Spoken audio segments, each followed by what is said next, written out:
सभी खबरों से जुड़ी किसी भी छोटी या बड़ी अपडेट को पाने के लिए सब्सक्राइब करें हमारे चैनल खबरी चौखट को और किसी भी नोटिफिकेशन को पाने के लिए बेल आइकन को दबाना न भूलें, क्योंकि हम रखते हैं चप्पे चप्पे पर नजर।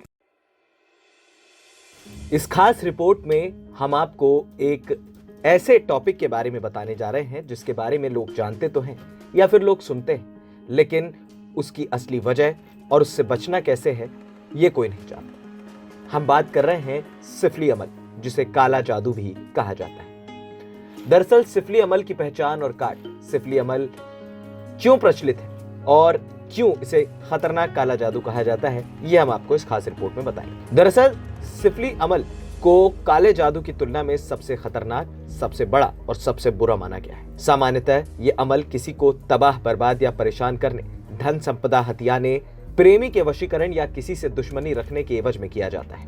वैसे प्यार पाने या प्रेमिका का दिल जीतने यानी उसे अपने वश में करने के लिए इसका सकारात्मक इस्तेमाल भी किया जाता है। सिफली अमल का इस्तेमाल बेहद गंदी और बदबूदार चीजों से किया जाता है। इसका असर इस कदर जबरदस्त प्रभाव और नकारात्मक असर इसलिए होता है कि इसकी काट के लिए तांत्रिक या झाड़ फूंक करने वाले अच्छे से अच्छे जानकार भी हिम्मत नहीं जुटा पाते। कारण इसे काटना कोई मामूली काम नहीं है। फिर भी इसके काट के लिए सबसे पहले जरूरत असर की सटीक पहचान।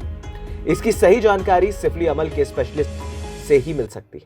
इसकी पहचान और काट को बड़े हिफाजत और होशियारी से रूहानी इलाज किया जाता है। अब आपको बताते हैं कि सिफली अमल की पहचान कैसे हो सकती है। काले जादू के रूप में सिफली अमल की पहचान कई लक्षणों से की जाती है। जिस व्यक्ति पर सिफली अमल किया जाता है उसे अजीब तरह की बदबू की शिकायत होती है जिसे कोई दूसरा महसूस नहीं करता। शरीर में चींटियां रेंगने की भी शिकायत होती है।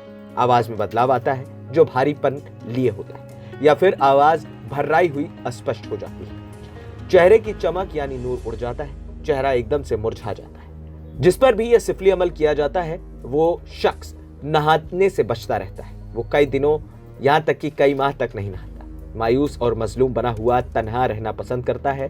मन में कुछ भी करने की इच्छा नहीं होती। उसका जिस्म एक चलती फिरती बॉडी की तरह हो जाता है। उसकी रूहानी और जिस्मानी ताकत दोनों कमजोर हो जाती हैं। एक तरीके से तमाम ख्वाहिशें और जिंदगी जीने की मुराद खत्म हो जाती है। अब आपको बताते हैं कि सिफली अमल की काट क्या है। सिफली अमल की पहचान हो जाने के बाद कई तरीके से इसे मुक्त किया जा सकता है। सिफली अमल की सामान्य असर होने की स्थिति में जिस शख्स पर भी सिफली अमल होता है वो स्वयं भी इलाज कर सकता है, लेकिन अधिकतर मामले में ये जानकार द्वारा ही करवाया जाना चाहिए। इसके लिए सबसे पहले वुजू बना लीजिए। कहा जाता है कि कुरान पाक की आयत को एक पाक साफ कागज पर अरबी में लिखा जाता है।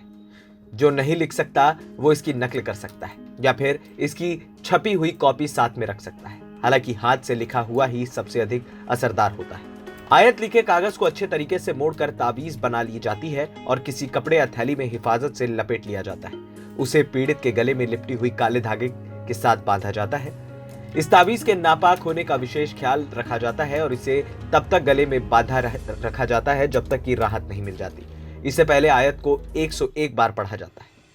काला जादू को खत्म करने के लिए कुरान में दी गई आयत को तरीके से पढ़ना चाहिए।